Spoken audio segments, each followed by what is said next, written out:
states passed similar state legislation to protect pregnant workers, but it is clear abundantly that a federal law is needed to protect all pregnant workers from facing the impossible choice of risking their health and their economic security.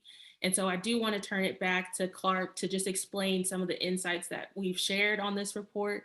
And we hope, that this continues the conversation and more folks get involved in advocating for this law. Yeah, and I want to just thank you for that, Cameron. I also want to introduce Clark as well, really fast. So Clark Wheeler, she's a Black feminist, policy analyst, and advocate whose work is rooted in reproductive justice. As the federal policy manager at Black Mamas Matter Alliance, she collaborates with Black-led organizations like Mothering Justice and multidisciplinary professionals to craft and implement federal policy strategies that advance Black maternal health. Prior to this role, she worked on the government relations team at Planned Parenthood of New York, now Greater New York, and served as an urban fellow in the NYC Department of Consumer and Worker Protection Office of Financial Empowerment. Clark received her master's in public affairs from Princeton University of Public and International Affairs and her bachelor's of arts in Africana Studies and Political Science from Barnard College. She is an alum of fellowships for emerging leaders in public service at NYU Wagner, the Urban Leaders Fellowship in New Orleans, and served in several other social justice fellowships and programs. She is currently pursuing her birth justice doula certification with the Southern Birth Justice Network and volunteers as a case manager for the DC Abortion Fund. I had to shout you out, Clark. Thank you for being out here with us today. And the question that we have for you is, what is the PWFA and how can it improve, and how can it improve Black maternal health and infant health? And the other question that Cameron just asked as well. So thank you. Great. Thank you so much. Greetings, everyone. And thank you, Aisha, for that introduction. And thank you to Cameron for that excellent overview of the PWFA and just of this policy issue more generally, as well as to the organizer of the panel and other panelists and folks in the audience. Again, my name is Clark Wheeler, she, her, and I'm the Federal Policy Manager at Black Mamas Matter Alliance, or BMMA. For those of you who don't know, BMMA is a national network of Black women-led organizations and multidisciplinary professionals who work to ensure that all Black mamas have the rights, respect, and resources to thrive before, during, and after pregnancy. So BMMA, in collaboration with the Better Balance, as you heard from Cameron, invited Black birth workers and organizational leaders in our alliance from 9 states to a virtual listening session to hear about their experiences working with Black pregnant and postpartum people who are navigating pregnancy accommodations in the workplace. And just to give you an idea of the folks who are part of the session, participants included representatives from Southern Birth Justice Network, Mothering Justice, Baobab Birth Collective, Black Women for Wellness, the Bloom Collective, Restoring Our Own Through Transformation, or ROOT, Asian Song Doula Services, the Afia Center, and Sister Song. So these are all trusted, community-based Black-led organizations who work with Black pregnant and postpartum people all the time. And the key goals for this listening session with these organizations was to gain a better understanding of the challenges that Black pregnant and postpartum workers face when seeking pregnancy accommodations, as well as centering and amplifying the voices of Black birth workers and organizational leaders. And finally, developing evidence and recommendations for policymakers to take action on this issue. So BMMA and A Better Balance posed a series of discussion questions to participants, including about what challenges their client face at work while pregnant, industry-specific challenges, physical, financial, and other impacts of being denied accommodations, and the potential impacts of Pregnant Workers Fairness Act if it was to be passed. And the participants offered a number of insights during the listening session, including all the ways that being denied accommodations negatively impacted clients' physical, emotional, and mental health, as well as their economic stability. Participants also shared clients' experiences with hostile work environments, so either being let go or feeling forced to quit. The need for paid sick time, for paid family and medical leave, as well as a struggle for postpartum workers receiving the accommodations they need. And so taken together, the listening session highlighted just some of the key ways that Black pregnant and postpartum workers are suffering both economic hardship and negative health outcomes due to being denied accommodations and just the support they deserve in their workplaces. I did want to uplift two quotes briefly from the listening session that I think really highlight the need for the Pregnant Workers Fairness Act at the federal level, just like Cameron said. So this first one's from Charity Faye, a Black woman for wellness in California. Charity says, "The work environment isn't conducive for my clients to be able to express these concerns to their managers or even their coordinators without them feeling like they might lose their job or they might be looked at or shamed because they're pregnant. Some of the moms that we have journeyed with during their pregnancies have made it aware that they don't feel comfortable in their work environment to make mention of the fact that they might need to reduce the amount of time of work that they're doing in order to really be able to take care of themselves when they're at work. So they're finding themselves at 5 and 6 months pregnant, still having to put forth the same amount of energy into their work and into their day off, or into their day as if they weren't pregnant at all. They need a day off." So that's one quote from Charity Faye. And this one more quote from Cherie Scott, the founder and CEO of Sister Reach in Tennessee. Cherie says, "Culture shift doesn't change overnight. Workplace culture doesn't change overnight, but having these tools available can help employers learn how to develop more equitable workforces. It's really sad to see that in 2021, the year the listening session occurred, birthing people are an afterthought, and that can have a negative impact on their health and the health of our communities overall." So, these are just some of the many powerful narratives shared in the listening session and in our report, and I encourage everyone to read it. I also encourage folks, if they want to learn more about this and other topics, to engage in the Black Maternal Health Week programming all of next week. You can find info on our website and social media channels. We're going to be talking about this issue and how this issue connects to broader Black maternal health and reproductive justice and birth justice issues. So thank you so much for your time, and I'll hand it back to Chanel.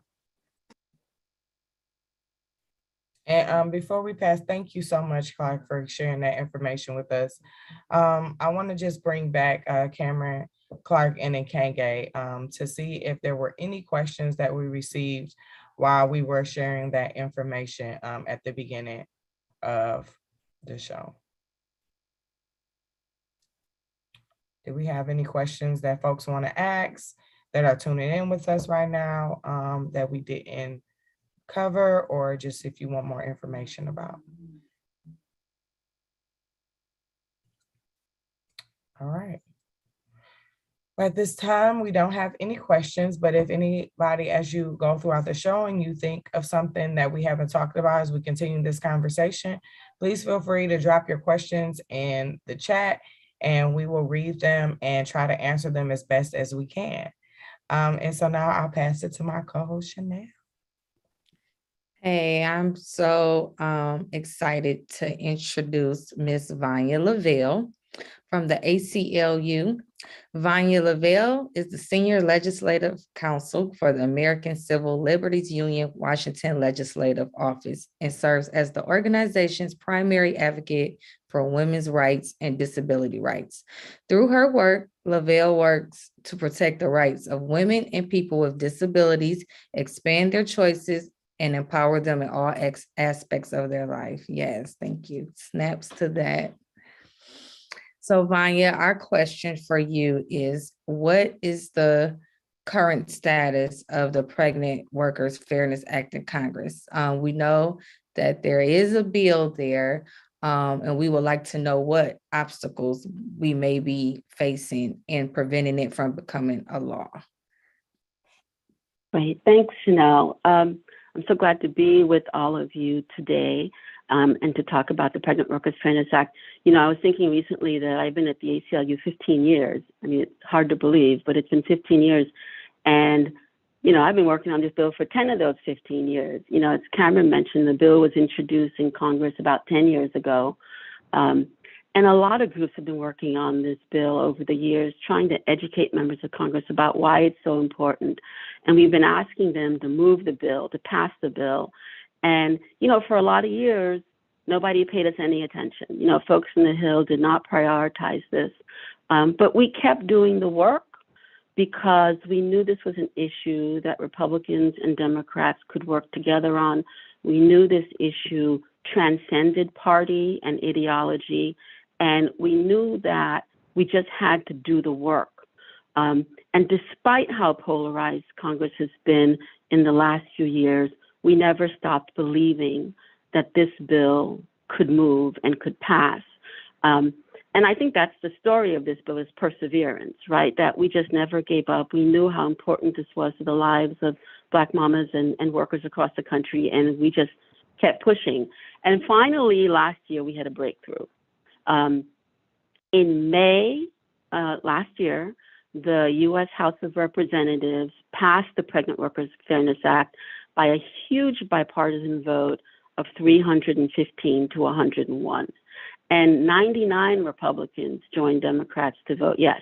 Now, you know how bad Congress can be and how polarized and, frankly, how ugly it has been at times.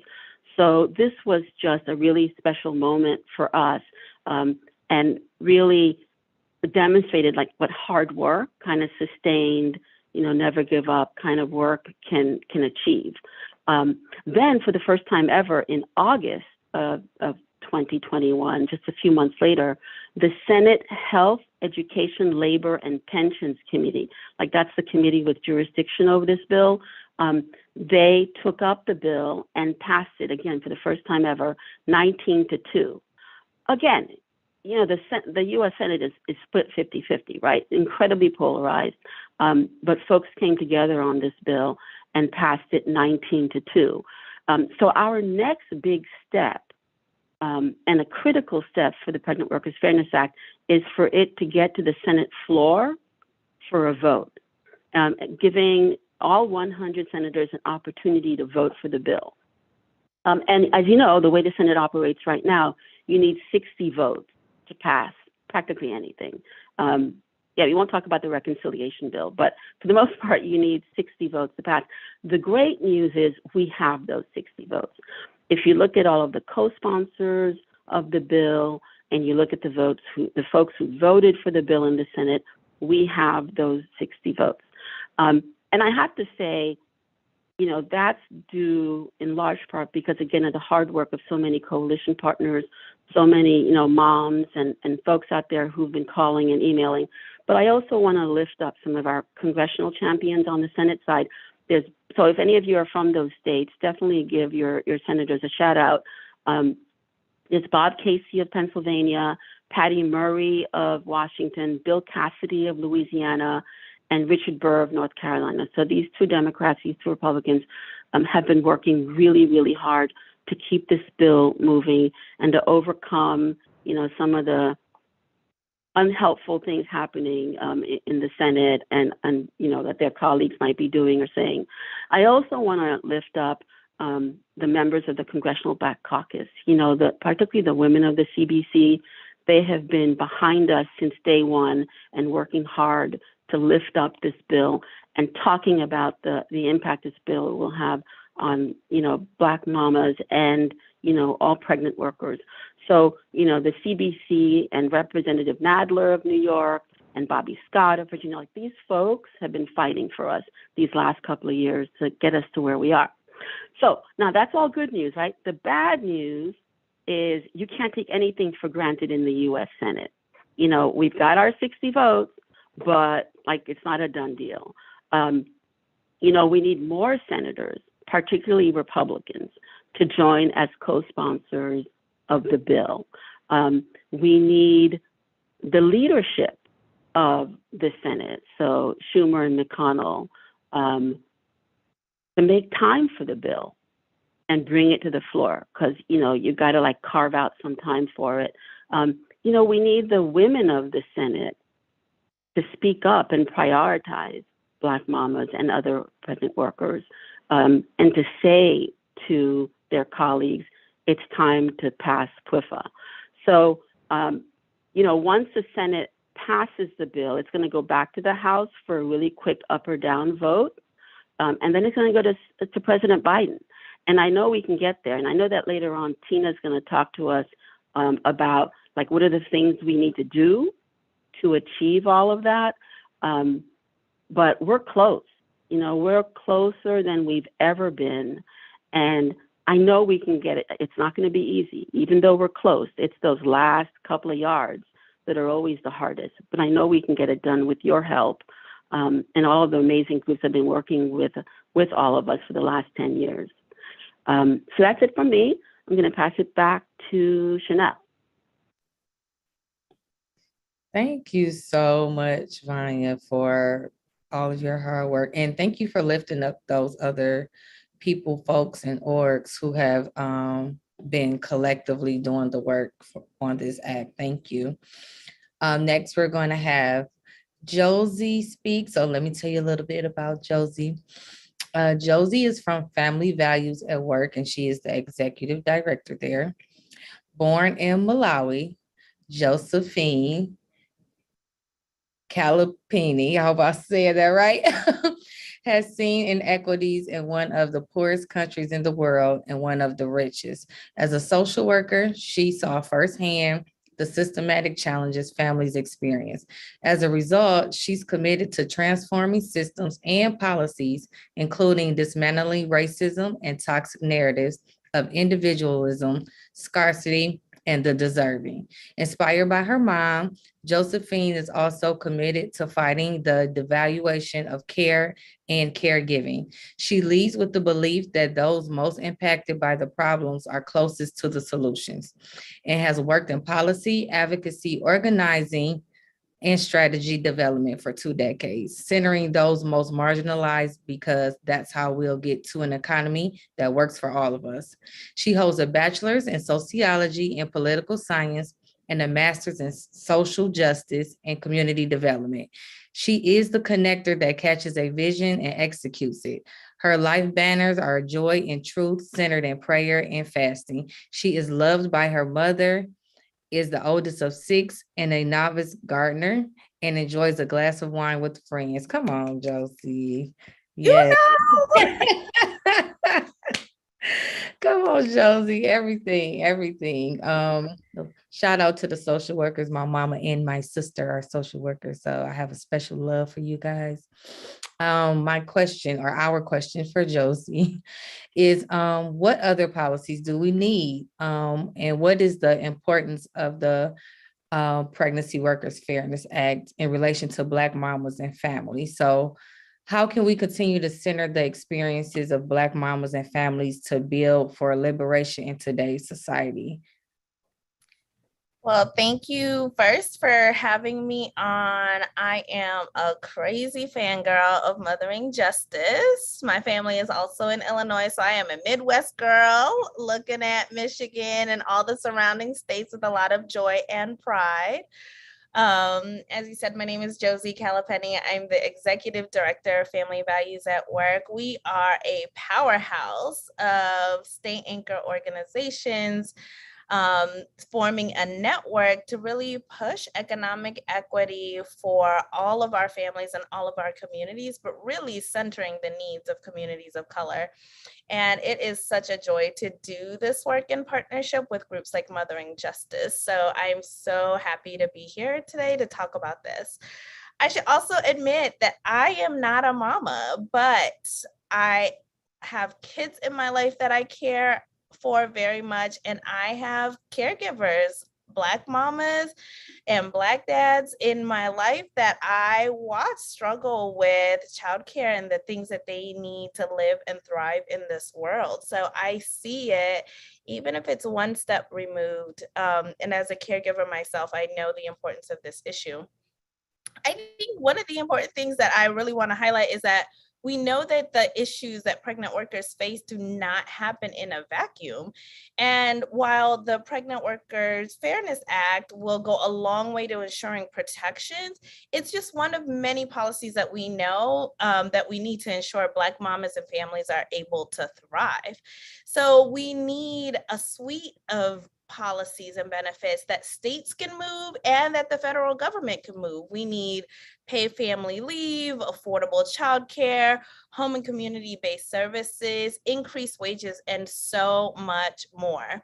I also think it's important to center this conversation on the reality of racism and sexism. Why are we even talking about the needs of pregnant workers being met by the federal government? As a pregnant worker, we're still fighting for the needs of pregnant workers to have breaks, to be able to sit down on the job. Like, that doesn't even make sense.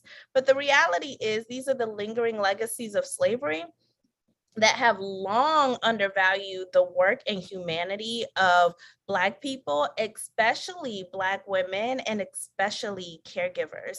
And so we have to center this conversation in dismantling racism and creating a pathway, continued pathway for economic equity for all of our families. So when I think about this question about what are the other policies that families need, I think it's important to say that we need to increase wages of all workers. As other panelists have said, 43% of Black workers earn less than $42,000 per year. This isn't because the work is not valuable, but it's because we don't value them by increasing the pay.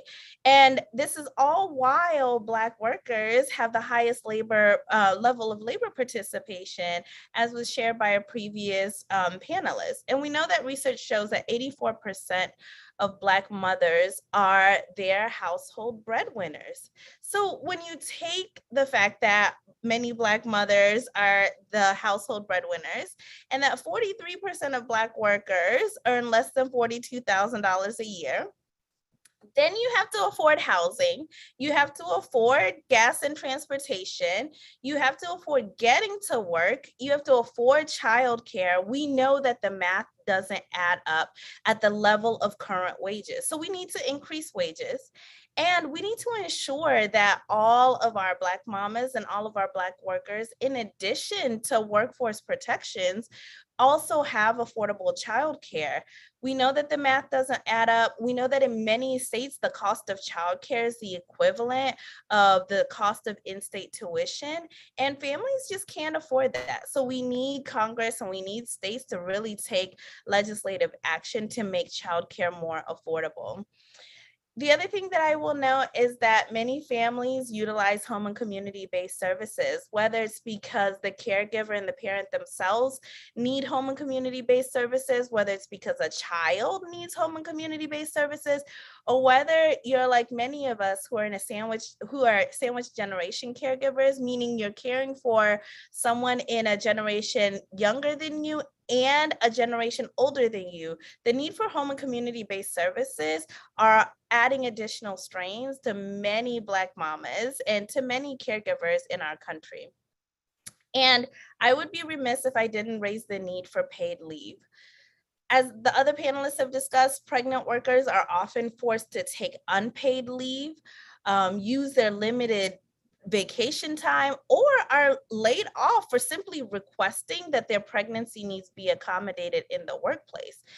And if you can't take time off for your own needs, whether you're a pregnant worker or not, and if you can't afford to take that time off, it causes insecurities and financial insecurities and economic instabilities for families. We know that over 77% of workers do not have access to paid leave, and Black workers are less likely overall to have access to protections and benefits, including paid sick days, including paid family and medical leave, and including paid maternity leave.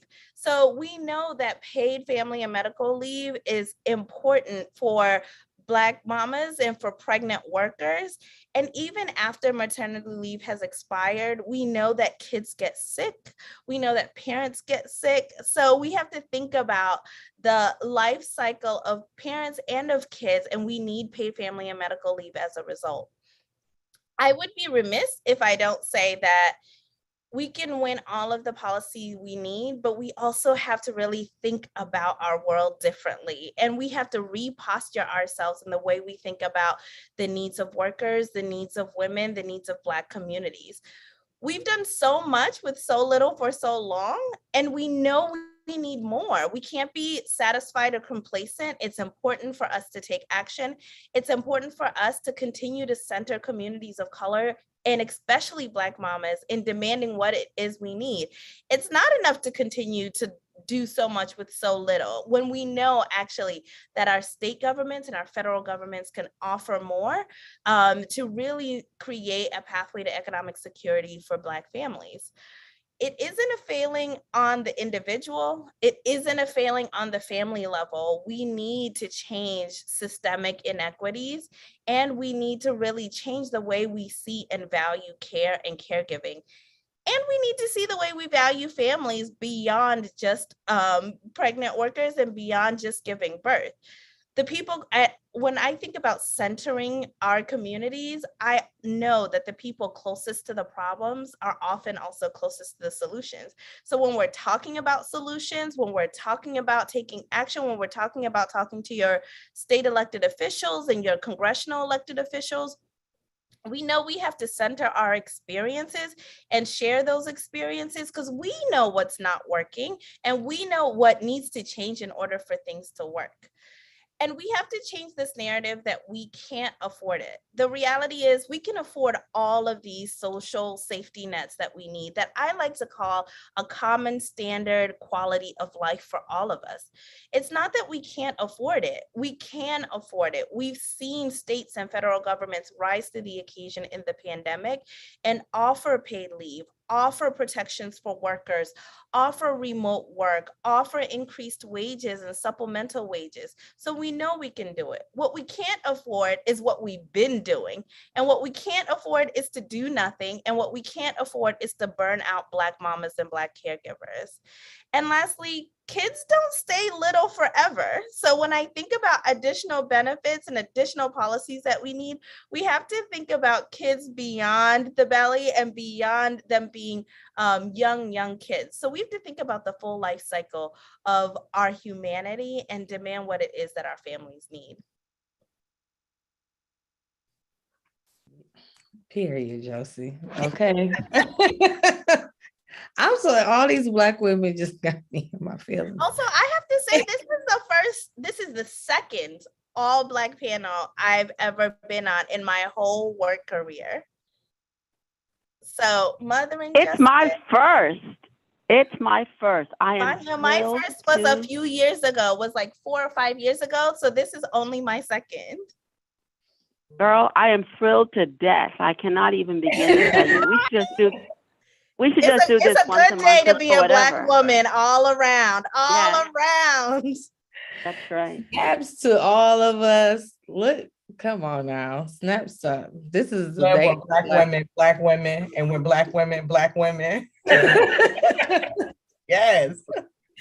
Yes, this is so exciting. Thank you, Josie. Thank you, Vanya. I'm gonna pause and see if anybody has any questions. We have some people in the audience. Anybody on the stream? We want to give everybody a chance to tap in. All right, no questions. So I am very honored to now introduce Tina Sherman from Moms Rising. Tina Sherman is Senior Campaign Director for Maternal Justice at Moms Rising. She serves on the Board of Directors of the United States Breastfeeding Committee. Tina has dedicated her professional life to supporting and empowering moms and families. Tina has served as a legislative aide in the United States Senate, has worked with several child and women's advocacy organizations, and is a certified birth doula with formal training in public policy and a heart in serving and supporting women and families. Tina is committed to ensuring that public policies reflect the needs of real people and meet women right where they are. Tina and her husband, JP, are raising 4 boys ranging from 6 to 15, including 12-year-old twins. She is active in her small town, serving on the town planning board. Woo, twins. That always is not boring or quiet in my house. But can I tell you what a joy to follow Josie? I felt like I was taken to church, and I am appreciative to be on this panel with Josie and all of you. Thank you so much. I am here to share that, we have heard so much great news about how this policy is moving, how this legislation has momentum. And all we need now is all of you who are listening to do one more time, reach out to your senator and let them know why we need this enacted now. And there are several different ways you can do that.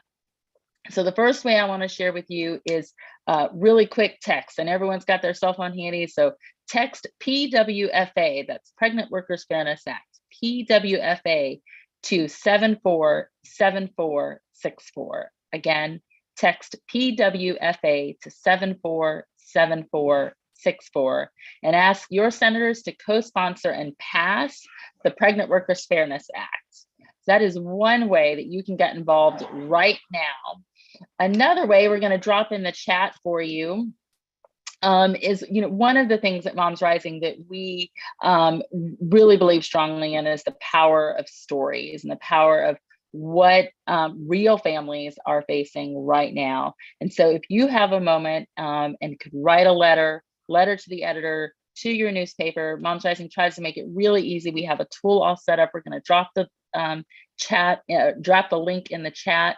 And you could write a letter sharing why this policy is important to you, and why Pregnant Workers Fairness Act would help you, your cousins, your aunties, your mamas, would help all of your friends know. You can just drop that in the chat.